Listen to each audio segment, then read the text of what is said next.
yan, nagbigay nga ng tribute itong si Sarah talagang. Pero yung ano niya ha, nung napanood ko siya, talagang ang focus talaga nung tribute niya talaga is for Tatay Delfin talaga.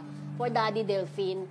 Tapos special mention na lang niya yung sa dulo, yung sabi niya na, I love you, Daddy, I love you, Ma. Parang gano'n. Yung kay so, Mami anong Divine, basa mo diba? doon? Pero ako ibig sabihin, kaya ginawa niya ng tribute ang Daddy Delfin niya, parang nagre-reach Mentor out na niya yun siya. eh, oo. Kasi si Trainer Daddy niya. Delfin, nung bata pa sa lahat ng pagsali niya sa mga singing contest, ang lagi niyang kasama naman si Daddy Delfin, hindi naman si Mami Divine eh. Si Mami Divine, yung naging busy-busy na siya sa pag-artista nung sumikat na siya. Nung time na nasa ASAP tayo, lagi tayo sa ASAP, diba? Nakikita natin kasama ni Sarah, si Mami Divine. Ay ang kinanta niya habang may buhay. Correct. Tribute niya sa Daddy Delfin niya.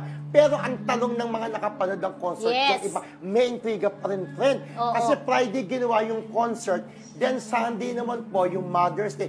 Bakit hindi daw yung tribute para lang sa mami niya instead kay Daddy Delfin? O kaya silang dalawa. na lang. Diba? Since malapit ang Mother's Day.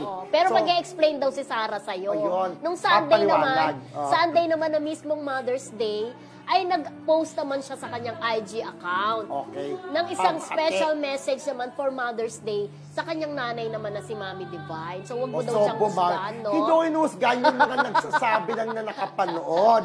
Sabi ka, bakit daw dapat ang tribute daw para sa mami? Since malapit yung Mother's Day, linggo nga, 2 days na lang Mother's Day na.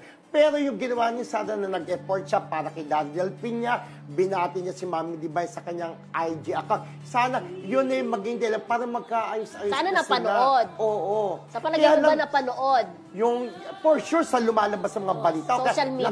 Nagkalat na yun sa mga YouTube o kaya sa mga sa TikTok. For sure, paano mo ayaw panoorin? Pero pag isa na sa kwarto, di ba, matetempt panoorin, pwede. Merong gano'n na, kung dali papakita mo na ayoko, pero pag nagsosolo ka, kagaya ng pelikula dati ni Marcel Soriano, Nasa ng Puso, galit si Gina Pareño, kay Ronaldo Valdez na pinagtaksilan siya ng babae.